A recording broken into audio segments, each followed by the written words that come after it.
열심으로 하나님을 찬양하신 그 찬양, 주님을 사랑하겠다는 그 고백, 진심으로 우리의 영으로 부르신 그 찬양 주께서 기쁘게 받으신 줄 믿습니다. 오연복 지휘자님께서 지금 코로나에 걸리셔서 오늘 못 오신 관계로 다른 분이 오셔서 지휘를 해주셨는데 감사합니다. 오연복 지휘자님 안 계셔서 어떻게 하나 했더니 너무 또 열심히 하나님 찬양해 주셔서 마음이 뿌듯하기도 하고 감사하기도 하고 만감이 교차했습니다. 이 시간 하나님의 말씀 앞에선 우리 모두에게 성령 하나님께서 거룩한 빛을 비춰주셔서 살아계신 하나님의 음성으로 우리 마음 가운데 각자 들려주실 줄 믿습니다. 오늘 본문은 이제 예수님께서 서기관들을 조심해라 라고 말씀하시는 것과 우리가 잘 알고 있는 과부의 두 렙돈, 그것을 보시고 칭찬하시는 두 가지 사건이죠. 두 가지 내용이지만 결국은 한 가지를 말씀하고 계십니다. 오늘 제목과 같죠. 우리 오늘 제목이 뭔지 한번 볼까요? 주보를 가지고 계신 분은 안 가지고 계신 분을 위해서 크게 시작. 오직 하나님 앞에 서는 신앙. 오직 하나님 앞에 서는 신앙에 대해서 이야기를 하고 있죠. 사람 앞에서 신앙생활하지 말고 오직 하나님 앞에 서서 신앙생활 해야 된다 말씀하시는 거죠. 사람들 앞에서 거룩하게 보이려고 살아가는 그런 서기관들처럼 살아가지 말고 오직 하나님 앞에서 자신의 모든 것을 내어주었던 과부와 같은 삶을 살아라 말씀하고 계시죠. 결국 사람들 앞에서 아니라 하나님 앞에서 사는 신앙에 대해서 예수님 우리에게 말씀하고 계시는 겁니다. 먼저 38절에서 40절까지의 말씀, 예수님이 서기관을 책망하시는 내용입니다. 38절과 39절 말씀을 함께 다시 한번 봉독하겠습니다. 38절과 39절입니다. 시작. 예수께서 가르치실 때에 이르시되 긴 옷을 입고 다니는 것과 시장에서 문안받는 것과 회당의 높은 자리와 잔치의 윗자리를 원하는 서기관들을 삼가라. 아멘. 예수님께서 가르치실 때에 라고 시작하고 있는데 헬라어 성경을 보면 카이 그리고 라고 시작하고 나서 예수님의 그의 가르침 안에서 라고 그 뒤에 있는 문구가 앞으로 나와 있습니다. 앞으로 내었다는 것은 강조한다는 것이거든요. 그의 가르침, 예수님께서 가르쳐 주신 내용이 이것이다라고 먼저 앞으로 빼놓았습니다. 예수님의 가르치심은요, 바리새인과 서기관들의 가르침과 달랐죠. 계속해서 성경 말씀을 통해서 하나님 우리에게 강조하고 계십니다. 예수님의 가르침은 바리새인 서기관들의 전통적인 율법 해석과 전혀 달랐습니다. 바리새인과 서기관들은 당시 이스라엘 백성들에게 굉장히 존경받는 사람들이었습니다. 우리가 예수님의 말씀, 복음서의 내용만 보니까 맨날 예수님한테 혼나기만 하는 사람들이어서 이 사람들 참 못된 사람이구나 생각할지 모르겠지만 당시에 이스라엘 백성들이라면 누구나 바리새인과 서기관은 굉장히 존경하는 사람들이었죠. 특별히 이 사람들 이스라엘이 로마치하에서 이렇게 고난받고 힘들게 살아가는 이유가 하나님을 제대로 섬기지 않아서라고 가르쳤던 사람들이었습니다. 맞나요? 틀리나요? 맞죠. 하나님을 제대로 섬기지 않아서 이스라엘 백성들이 그 고난 가운데 있는 것이죠. 그래서 하나님을 올바로 섬긴다면 하나님 반드시 우리에게 해방을 시켜 주실 것이라고, 이스라엘을 구원해 시켜 주실 것이라고 그렇게 강조했던 사람들이었습니다. 그래서 누구보다도 열심히 하나님 섬기는 일에 전념한 사람들이고요, 하나님 섬기는 일에 전념하라고 가르친 사람들이었습니다. 그래서 이스라엘을 하나님을 섬기는 나라 되게 해야 된다, 그렇게 말하던 사람들이었죠. 열망을 가진 사람들이었습니다. 그래서 이 사람들의 인생의 목표는 하나님을 올바로 섬기는 것이었습니다. 자기 자신도 그렇고 이스라엘 모든 백성이 그렇게 되어서 하나님께서 이스라엘을 구원시켜 주시기를, 로마로부터 해방시켜 주시기를 간절히 바랬던 사람들이죠. 그래서 어떻게 하면 이스라엘 백성들이 하나님 앞에 올바로 살아갈 수 있을까? 율법을 잘 지키며 살아갈 수 있을까? 열심히 율법을 연구해서 가르쳐서 사람들에게 하나님 섬기는 법을 말해 주었습니다. 하나님께서 가르쳐 주신 율법을 토대로 지난주에 말씀드린 대로 613개의 세부 규정을 만들어서 이 세부 규정을 지키면 하나님께서 기뻐하실 것이라고, 하나님을 잘 섬기는 이스라엘이 된다고 그렇게 가르쳐 주었죠. 그래서 바리새인과 서기관들은 이스라엘 백성들에게 민족 지도자로서 자신들이 잃어버렸던 신앙을 되찾게 하고 하나님 나라로서의 선민 사상을 고취시켜주는 아주 훌륭하신 분이라고 그렇게 추앙받는 인물들이었죠. 그런데 예수님 오셔서 이 바리새인과 서기관들을 계속해서 맹렬하게 비난하고 계시는 거죠. 마태복음 15장 3절에 예수님은 이렇게 말씀하십니다. 대답하여 이르시되 너희는 어찌하여 너희의 전통으로 하나님의 계명을 범하느냐. 여기서 너희는 바리새인과 서기관입니다. 예수님의 제자들이 음식을 먹을 때 손을 씻지 않는 것을 바라보면서 보자 이 바리새인과 서기관들이 예수님께 나와 그러죠. 왜 당신의 제자들은 장로의 전통을 지키지 않습니까? 우리가 규정해 놓은 613개의 규정을 왜 어기고 있습니까? 그렇게 이야기하는 거죠. 그런데 예수님은 도리어 너희가 어찌하여 너희의 만든 그 전통 가지고 하나님의 계명을 범하고 있느냐. 너희가 만들어 놓은 613개의 세부 규정이 오히려 하나님의 계명을 어기고 있다, 범하고 있다라고 말씀하고 계시는 거죠. 그러니 안 만드니만 못하다 말씀하십니다. 수많은 세부 규정 때문에 오히려 그 규정을 지키기만 하면 하나님 기뻐하실 거라고, 그래서 외향적인 그런 신앙생활을 하는 사람들을 양산하고 말았던 거죠. 그래서 그 많은 세부 규정이 오히려 하나님의 율법의 참뜻을 훼손시켜 버렸습니다. 요걸 지키기만 하면, 요 세부 규정대로 살아가기만 하면 하나님 자동으로 우리 이스라엘 백성들을 기뻐해 주시고 그리고 해방시켜 주실 것이라고, 독립시켜 주실 것이라고 그렇게 확고히 믿고 있었던 것이죠. 그러나 하나님은 그렇게 만홀히 여김을 받으실 분이 아니죠. 기계적으로 겉모양만 하나님을 섬긴다고 해서 하나님이 속으실 분이 아닙니다. 마태복음 15장 14절을 통해서 이렇게 말씀하십니다. 그냥 두라. 그들은 맹인이 되어 맹인을 인도하는 자로다. 만일 맹인이 맹인을 인도하면 둘이 다 구덩이에 빠지리라 하시니, 맹인이 맹인을 인도한다. 앞에 있는 맹인이 바리새인과 서기관들을 이야기하고요, 뒤에 있는 맹인은 이스라엘 백성들을 이야기하는 겁니다. 이스라엘 백성이나 바리새인 서기관들이나 둘 다 맹인, 앞을 못 보는, 보지 못하는 그런 사람이라는 거죠. 앞도 못 보면서 어찌 앞 못 보는 이스라엘 사람들을 인도하겠느냐, 구덩이에 빠질 뿐이다 라고 이야기하죠. 모르면서도 아는 척하는 바람에 이스라엘 백성들을 하나님이 원하시는 방향이 아니라 자기 생각대로 이스라엘 백성들을 끌고 가는 거죠. 그래서 오히려 이 사람들은 하나님과 멀어지게 만드는 사람들입니다. 이스라엘 백성들이 하나님께 가까이 가야 된다라고 소리로는 외쳤지만 그들의 외양은, 그들의 마음은 오히려 그 규정을 지킴을 통해서 하나님과 점점 멀어지고 있었더라는 거죠.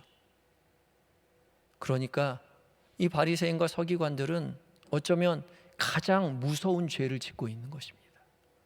하나님과 이스라엘 백성들을 자꾸 멀어지게 하는 죄인 거죠.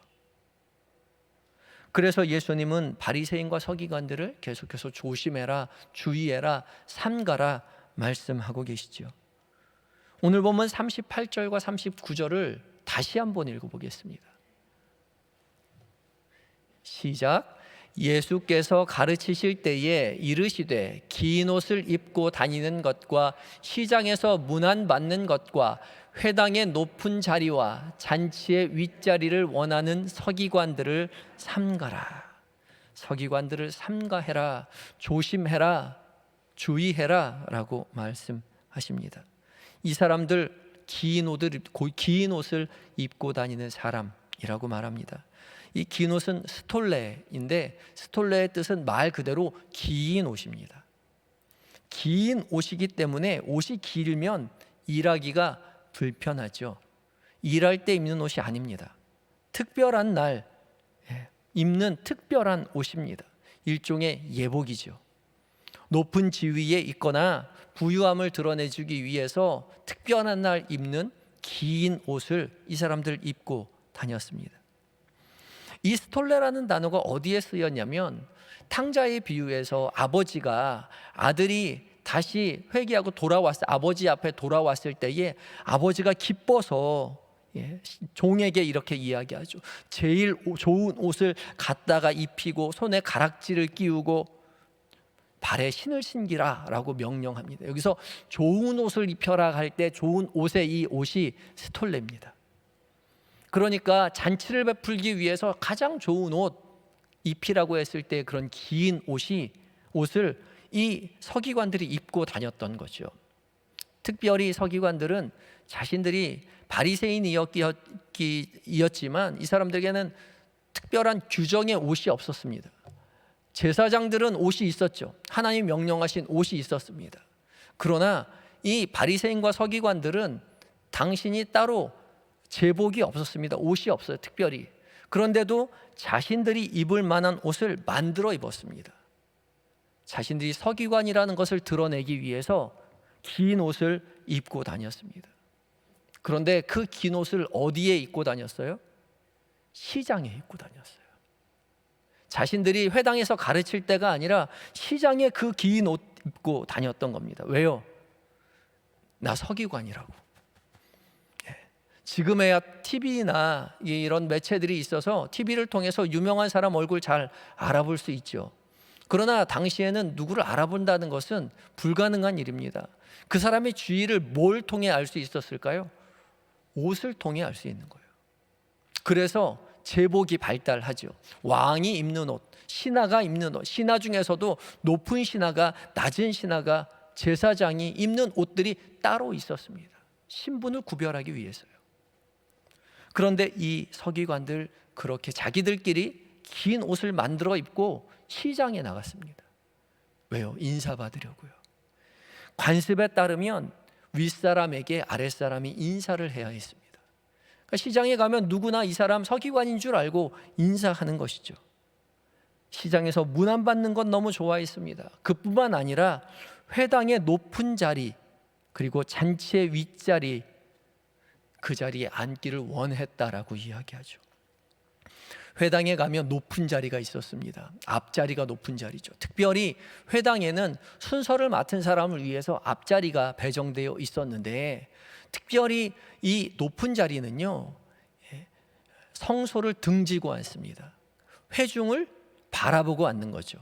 그러니까 지금 강대상 앞에 있는 이 앞자리처럼 순서를 맡은 사람, 높은 사람들, 회중을 바라보고 앉는 높은 자리가 회당에 있었습니다.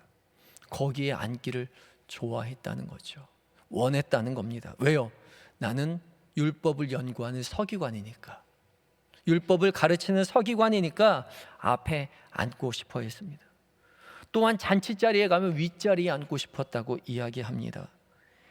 지난번에 수요 말씀 집회 때 말씀드린 대로 이스라엘 백성들은 식사를 할 때 자리의 순서가 다 있었습니다.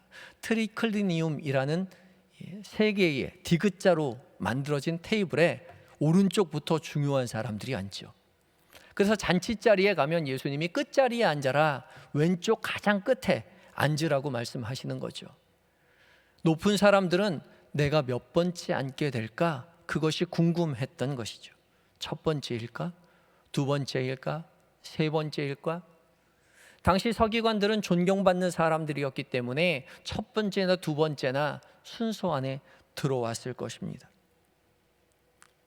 서기관들은 이스라엘이 하나님 나라의 백성이 되어서 하나님 나라를, 하나님을 잘 섬기는 백성이 되어야 한다라고 입술로는 외쳤지만 도리어 자기를 섬기게 하며 살아왔던 거죠.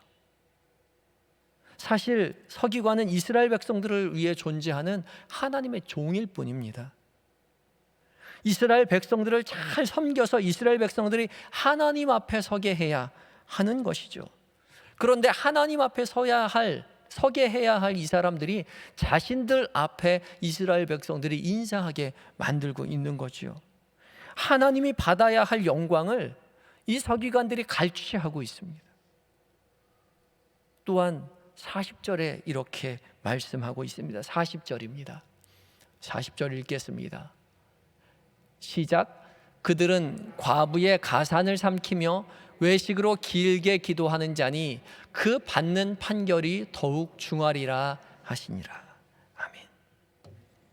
그들은 과부의 가산을 삼킨다라고 이야기하죠. 과부는 이스라엘 사람들 중에서 고아와 함께 보호받아야 할 가장 가난한 부류의 대표적인 사람이었습니다. 직업을 가질 수 없었을 뿐더러 가부장적인 사회에서 무언가 자기 자신의 의견을 표출할 수 있는 방도가 없었습니다. 마땅히 살아갈 방도가 없었기 때문에 남편이 죽고 나면 남편의 재산을 유산으로 물려받아서 그것 가지고 살아야만 했죠. 유일한 생존 수단이었습니다. 그렇다면 서기관들은 율법에 의거해서 이 사람들의 가산을, 이 사람들의 재산을 적극적으로 보호해 주어야 하는데요. 그런데 이 서기관들이 오히려 과부의 가산을 착복하였다는 거죠. 가산을 삼켰다, 그렇게 이야기합니다. 빼앗았다고요. 그러면서도 신앙심이 깊은 사람인 것처럼 길게, 외식으로 길게 기도했다라고 이야기합니다. 당시 기도는 서서 기도하는 것이었고 길거리에서도 시간이 되면 서서 눈을 뜨고 하늘을 우러러 기도를 하였습니다. 남들 보라고 길게 기도한 거죠. 그렇게 하면 경건한 사람인 것처럼 보였기 때문입니다. 누구보다도 율법을 잘 알았기에 유창하게 길게 하늘을 우러러 기도했죠. 하늘을 우러러 기도했지만 하나님께 기도한 것이 아니라 사람들 보라고 기도한 것입니다. 경건하게 살아가는 게 아니라 경건한 척하며 살아가는 거죠. 이런 행위는요, 사람들을 속일 수 있을지는 몰라도 하나님을 속일 수는 없습니다. 하나님만 속이는 것이 아니에요. 갈라디아서 6장 7절과 8절은 이렇게 우리에게 말씀하고 계십니다. 갈라디아서 6장 7절과 8절입니다.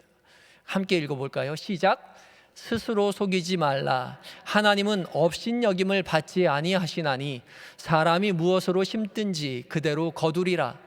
자기의 육체를 위하여 심는 자는 육체로부터 썩어질 것을 거두고 성령을 위하여 심는 자는 성령으로부터 영생을 거두리라. 아멘. 누구를 속이지 말라고요? 누구를 속이지 말라고요? 스스로를 속이지 말라고요.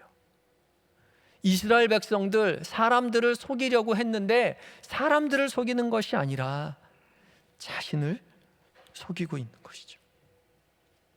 경건한 척 하면 사람들만 속이는 것이 아니라 스스로 속는 겁니다. 스스로 경건한 사람인 척, 나는 신앙이 좋은 사람인 척 하며 살아가면은 종국에는 스스로도 그렇게 속아 넘어갑니다. 내가 신앙이 좋은 사람인 것처럼 스스로 생각한다는 거죠. 그래서 더 이상 회개하지 않고요, 더 이상 하나님 앞에 눈물을 흘리지 않습니다. 당당하게 경건한 사람인 척 살아가는 거죠. 그렇게 속아 넘어간 사람은요, 썩어질 육체를 위하여 심다가 썩게 된다라고 이야기하죠. 경건한 모습인 것처럼 하나님 앞에 기도하며 그렇게 경건하게 살아가는 것 같았지만 그는 그 속임으로 말미암아 스스로가 썩어져가는 삶을 살아가고 말았던 거죠. 그러나 성령을 위하여 심는 자는 성령으로부터 영생을 거둘 것이라고 우리 주님 우리에게 말씀하고 계시는 거죠. 특별히 이 말씀은 이제 교회의 지도자인 저 목회자요, 목사에게 이야기하는 말씀이죠. 저부터 회개해야 하는 말씀입니다. 가장 경건한 척하고, 그렇죠? 가장 의로운 척하고, 가장 인자한 척, 착한 척. 그래서 목사는 척척 박사입니다. 잘해요. 척, 의로운 척, 경건한 척, 착한 척. 겉과 속이 다르죠. 속은 새까맣게 타들어갔는데 겉은 새하얀 목사 가운 입고 경건한 사람인 마냥 목회자 셔츠 입고 경건한 척 살아갑니다. 그러면요, 사람들을 속일 수 있지만요, 사람들만 속는 것이 아니라 자기 스스로도 속고 마는 것이죠. 목사는 뭐 하는 사람입니까? 하나님의 종입니다. 하나님의 종일 뿐만 아니라 성도를 위한 종입니다. 종이에요. 교인들이 하나님을 잘 섬길 수 있도록 하나님과 교인들 사이에서 하나님을 잘 바라보게, 하나님을 잘 섬기게 그렇게 뒤에서 밀어줘야 하는 사람입니다. 성도를 위해 필요한 사람이 목회자예요. 성도가 없다면 목사는 필요 없습니다, 이 세상에. 그런데 목사가 혼자 거룩한 척하면서 하나님과 교인 사이를 가로막고 있는 것이죠. 중재자처럼. 교인들이 이렇게 기도해 주세요. 당연히 기도하지요. 그러나 그것으로 그쳐서는 안 되고 교인 스스로가 하나님 앞에 설 수 있도록 목회자는 끊임없이 성도 한 사람 한 사람이 하나님 앞에 직접 설 수 있도록 그렇게 독려하고 격려해 주어야 합니다. 그런데 늘 그 중간에 서서 하나님 받아야 할 그 영광을 목사가 갈취하고 있는 거죠. 그걸 늘 조심해야 합니다. 목사뿐만 아니라 교회의 직분자들도 다 마찬가지이죠. 교회의 모든 직분은 오로지 성도를 섬기기 위해입니다. 우리 모두 다 성도죠. 목사도 성도고, 장로도 성도고, 전도사 성도고, 권사도 성도고, 집사도 성도고, 다 성도입니다. 그런데 맡겨진 직분이 목사고, 장로고, 권사고, 집사고, 회장이고, 맡겨진 역할일 뿐이죠. 우리의 직분은 성도를 섬기기 위해서 존재하는 겁니다. 다 성도들이 하나님 잘 만나고 하나님만 잘 섬기도록 이끌어 주어야 할 사명과 책임으로 부여받은 그 직분인 거죠. 근데요, 그 직분 맡으면 사람들이 잘 대해준단 말이죠. 특히 교회 안에서요. 회장님이니까, 장로님이니까, 권사님이니까, 목사님이니까 잘 해줍니다. 근데 거기에 익숙해지면 안 됩니다. 익숙해지면요, 그렇게 안 하는 사람한테 서운한 마음이 느껴져요. 나한테 잘해주는 사람, 저한테 잘해주는 사람 너무 고마운데 저한테 잘 못해주는 사람들한테 서운한 감정이 들더라고요. 그럴 사람이 아닌데, 종인데, 그래도 내가 담임 목사인데, 내가 그래도 이 교회 장로인데, 내가 이 교회 권사인데, 내가 회장인데, 내가 구역장인데 당신이 나한테 그럴 수 있어? 서운한 마음이 들더란 말이죠. 그 순간 우리는 종이 아니라 주인이 되어서 하나님과 성도 사이를 가로막고 있는 겁니다. 뒤로 빠져야 돼요. 우리는 무익한 종일 뿐입니다. 그 사실을 늘 잊지 말아야 하는 거죠. 오직 하나님 앞에 서서 무익한 종이 되어 교회를 위하여, 성도를 위하여 열심으로 맡겨진 직분에 충성하시는 모든 성도님들 되셔야 할 것입니다. 이어지는 41절부터 44절까지의 말씀은 예수님께서 성전에서 이제 과부가 2렙돈을 헌금하는 모습을 보시고 칭찬하시는 장면이죠. 41절과 42절 말씀을 함께 봉독하겠습니다. 41절과 42절입니다. 시작. 예수께서 헌금함에 대하여 앉으사 무리가 어떻게 헌금함에 돈 넣는가를 보실새 여러 부자는 많이 넣는데 한 가난한 과부는 와서 2렙돈 곧 한 고드란트를 넣는지라. 아멘. 예수님께서 헌금함에 대하여 앉아 계셨다라고 이야기합니다. 이 헌금함은 특별히 이 성전 앞에 있었던 헌금함입니다. 예루살렘 성전 앞에는 이방인의 뜰이 있었고요. 이방인의 뜰을 지나면 여인의 뜰이 있습니다. 이방인의 뜰에는 누구나 다 갈 수 있는 거죠. 돈 바꾸는 사람도 오고 이방인들도 오고 비둘기 파는 사람들도 오고 구걸하는 사람도 이 자리에 있을 수 있어요. 많이 번잡한 곳이죠. 그런데 이곳을 지나서 여인의 뜰로 들어가면 여인의 뜰에는 이스라엘 백성들, 유대인 남자와 여자만 이 안으로 들어갈 수 있었습니다. 그런데 이 여인의 뜰 안에는 13개의 헌금함이 있었습니다. 몇 개는 하나님 앞에 나아가서 드려야만 하는 성전세와 하나님 앞에 번제물로 번제를 드려야 되는데 번제물을 대신해서 돈으로 헌금으로 하나님 앞에 드릴 수 있도록 하는 그런 드려야만 하는 헌금을 받는 헌금함 통과 또 몇 개는 자유롭게 성전을 수리하거나 할 때 쓸 수 있도록 자원하여 드릴 수 있는 헌금함이 있었습니다. 근데 예수님께서는 이렇게 자유롭게 드릴 수 있는 헌금함 앞에 앉으셔서 그것을 주시해서 보고 계셨던 것이죠. 헌금함에 대하여 앉으사 앉아 계셨는데 보고 계셨는데 그냥 한번 힐끗 본 것이 아니라 주시하여 계속 보고 계셨습니다. 잘 주시하여 보고 있는데 여러 사람들이 헌금함에 와서 돈을 넣었는데 여러 부자는 많이 넣었습니다. 그렇죠? 41절에 보면 여러 부자는 많이 넣는데 라고 쓰여져 있습니다. 그러니까 한 부자가 많이 넣은 것이 아니라 여러 부자들이 많이 와서 너도 나도 헌금함에 돈을 많이 넣었던 거죠. 복수로 되어 있습니다. 여러 부자들이 서로를 의식해서 많이 넣습니다. 당시 화폐는 다 동전으로 되어 있었기 때문에 이 헌금함에 동전을 넣는 순간 소리가 납니다. 근데 소리가 많이 납니다. 이게 적게 나는 것이 아니라 많이 나게 되어 있어요. 이 헌금함이 특별히 가쇼플라키온이라는 단어를 쓰고 있는데 이게 나팔이라는 단어와 같은 맥락에 사용된 단어입니다. 그래서 이 헌금함의 형태가 나팔 모양 같이 생겼습니다. 제가 자료화면 사진 하나를 보여주겠는데요. 이게 지금 왼쪽에 보이는 게 양쪽으로 헌금함이 있고 할머니가 지금 이게 영화의 한 장면인데 헌금함에 2렙돈을 넣고 있습니다. 나팔 모양으로 있지요. 어떻게 정확히 만들어져 있었는지는 알 수 없지만 사람들은 저 모양이 가장 근접한 모양일 것이다 그렇게 이야기합니다.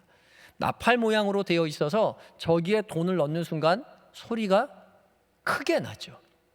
여러 부자가 많이 저기에 동전을 넣었습니다. 한 번 넣은 것이 아니라요. 이게 미완료형으로 되어 있기 때문에 자주 넣었습니다.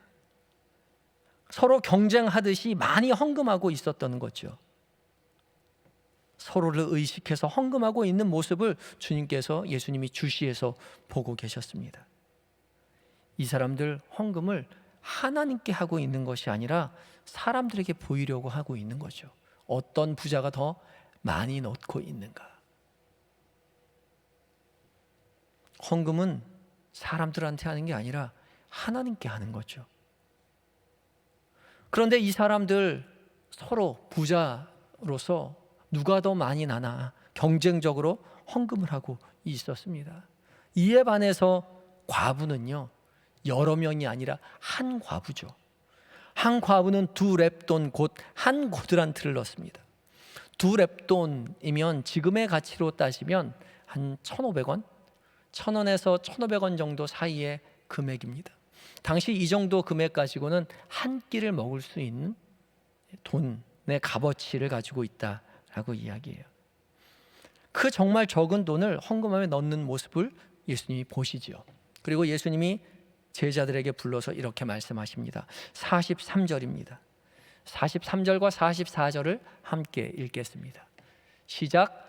예수께서 제자들을 불러다가 이르시되 내가 진실로 너희에게 이르노니 이 가난한 과부는 헌금함에 넣는 모든 사람보다 많이 넣었도다.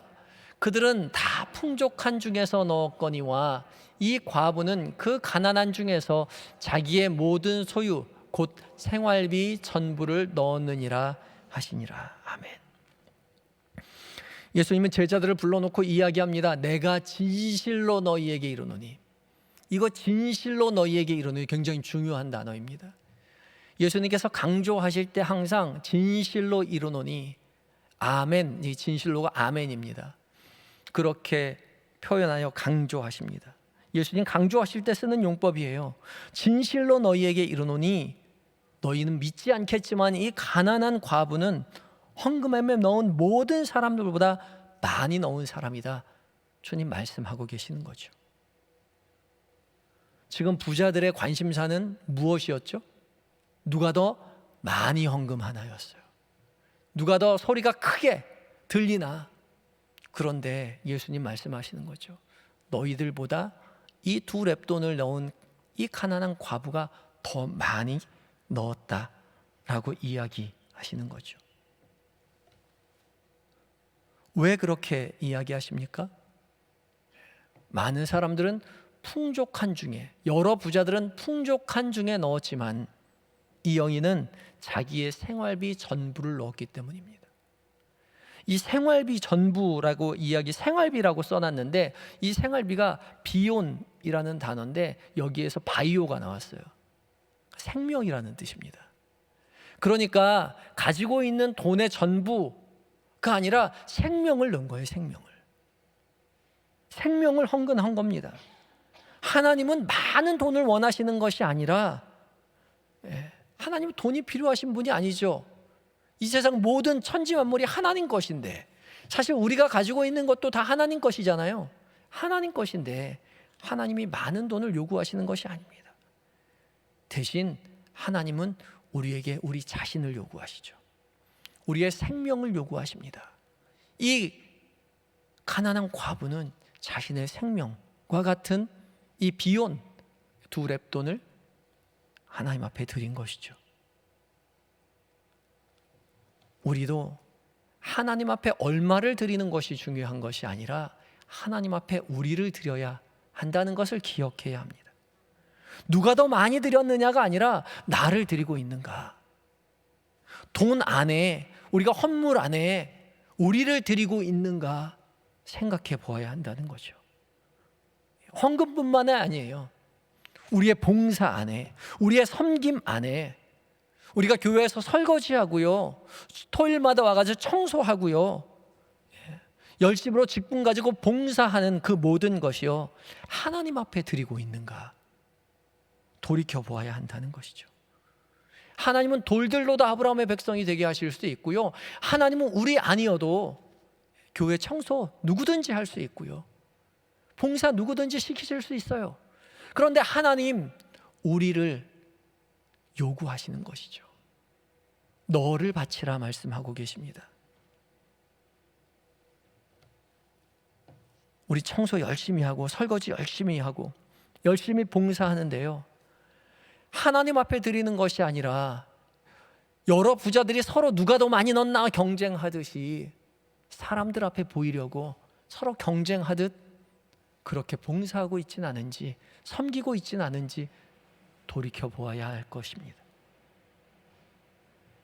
우리가 하는 봉사가 하나님 앞에 하는 봉사인지 아니면 사람 앞에 하는 봉사인지 아는 중요한 방법이 있어요.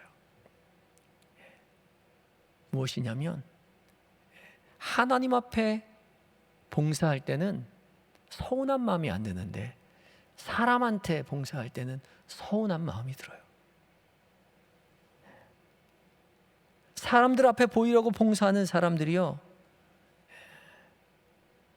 내가 이렇게 봉사하는데 아무도 알아주지 않는 것 같고, 내가 더 열심히 봉사하는데 저 사람 나에게 칭찬해 주지 않는 것 같아서 서운하고 실망한다는 거죠.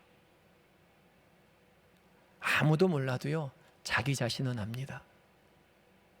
서운한 마음이 들면 우리 하나님 앞에 서 있는 것이 아닌 거죠. 사람들을 의식하고 누가 더 많이 경쟁하는지, 누가 더 열심히 교회에 봉사하는지 보고 있는 것입니다. 부자가 서로 경쟁하듯 헝금함에 돈 넣듯이 헝금함에 쨍그랑 소리 누가 더 크게 들리는지 봉사하는 것, 우리도 그렇게 봉사하는 거죠. 혹시 서운한 마음이 드실 때가 있습니까? 그런 마음이 들거들랑 어서 속히 주님 앞에 서려고 노력해 보시기 바랍니다. 여러분만 그런 게 아니에요. 누구나 그렇습니다. 저도 그래요. 그게 우리 마음인 거죠. 제가 지난주에 정수기에서 물통에다가 물 받다가 물이 넘쳐가지고 바닥에 흥건히 물이 이렇게 넘치게 됐습니다. 그래서 얼른 여자 화장실 가가지고 밀대를 가지고 와서 열심히 이제 물을 닦는데, 제가 밀대질을 좀 잘하거든요. 제가 밀대질하면 사람들이 어휴, 밀대질 잘하네, 어디서 배웠어? 라고 할 정도로 밀대질을 열심히 합니다. 제가 열심히 밀대질 하다가 혹시 누가 나 안 봐주나, 그런 마음이 드는 거예요. 제가 물 엎질러 놓고 내친김에 그 복도 닦으면서 혹시 누가 안 알아주나, 그런 마음 가지고 있는데 탁 문이 열리면서 강현숙 전사님이 탁 나오시는데, 아유 목사님, 그걸 왜 목사님이 하세요? 제가 마음이 너무 뿌듯했어요. 그냥 하는 거예요. 그러고 걸레 잘 빨아가지고 갖다 놓고 제 방에 들어와서 회개했습니다. 제가 그런 마음 가진 못된 사람입니다. 사람 앞에 하지 않고 하나님 앞에 해야 된다는 사실을 알면서도 내가 잘하는 거 있으면 사람한테 칭찬받고 싶고요, 사람들이 봐줬으면 좋겠고요, 보고도 아무 소리 안 하면 서운한 마음 들게 돼 있죠. 사람 앞에 서려 하지 말고 하나님 앞에 서야 합니다. 오직 하나님 앞에 설 때요, 우리는 서운할 일도 없고요, 미안할 마음도 없고요, 우쭐댈 일도 없고요, 스스로를 속이거나 사람들을 속일 이유가 없습니다. 오직 하나님 앞에 서서 정직하게 신앙생활 하시는 성도 여러분들 되시기 바랍니다.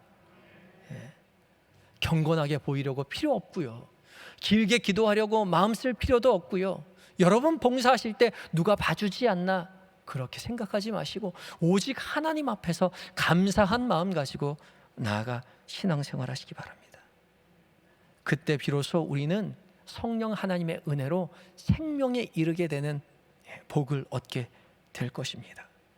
우리의 삶을 생명의 길로 인도하시는 주님 앞에 오로지 여호와 앞에서의 신앙을 살아감을 통해서 더욱 성숙한 신앙으로 발돋움해 나아가시는 한영의 모든 성도님들 되시기 바랍니다. 다 같이 기도하시겠습니다. 다 같이 오늘 말씀 놓고 기도할 때에 각자의 마음에 들려주신 말씀, 각자 마음에 다짐의 기도를 드리는 시간입니다. 주님, 제가 어떤 마음 가지고 말씀 앞에 섰는지요, 들려주신 그 말씀 기억하며 잠깐 기도하겠습니다. 다 같이 기도합니다.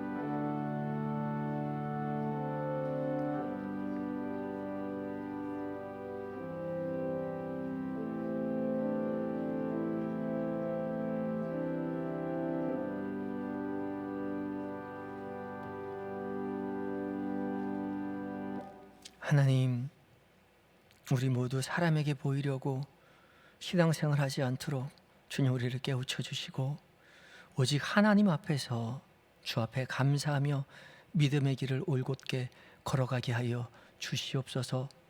서운한 마음 들 때에 주님 그대로 두지 마시옵시고 주님 성령 통하여 우리를 깨우쳐 주셔서 오직 다시 주님 앞에 무릎 꿇고 나아가 주의 인도하심에, 주께서 이끌어 주심에, 주께서 깨우쳐 주심에 감사하며 다시금 주님 앞에 나아가는 은혜의 삶 살아가게 하여 주시옵소서. 예수님의 이름으로 기도드립니다. 아멘. 찬송가